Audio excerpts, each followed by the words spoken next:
So you've written that you don't believe in this notion that Americans seem to cherish, which is this idea of happy families. No, I don't believe in happy families, especially in Minnesota. Why? Why not? It is, I've been around on the turnip truck too long now.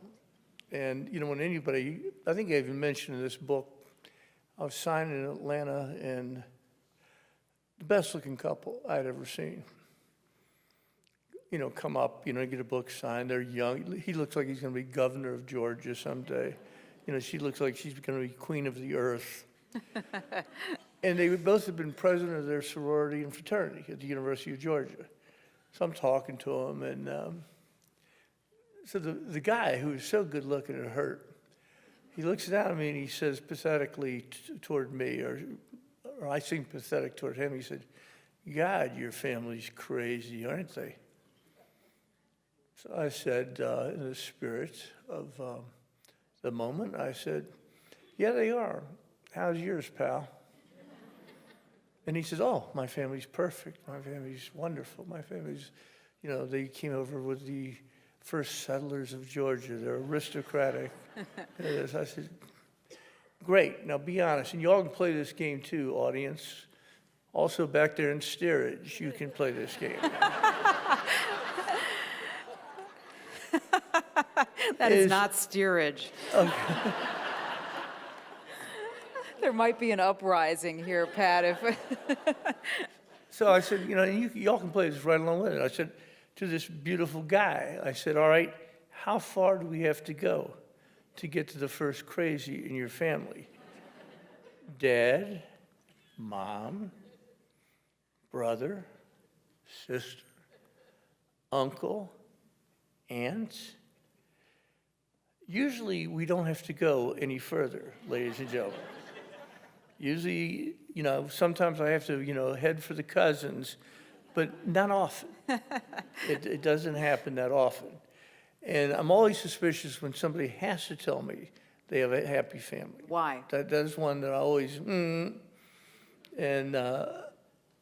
it's one that, but, and some people do tell me they do, and they tell me about their lives, and it sounds indeed wonderful to me. But I can be convinced, but not by you folks, not by Minnesotans.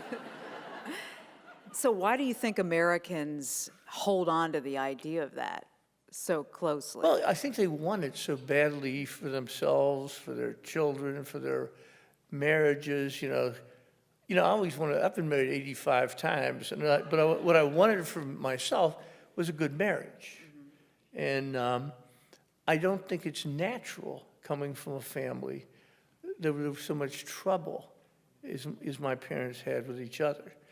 But you want that for your kids. I wanted my little kids, the little girls, and they're cute as they can be. And I thought, okay, if I turn out to be like Dad and I'm belting these kids, I'm going to kill myself. I'm just not going to do that.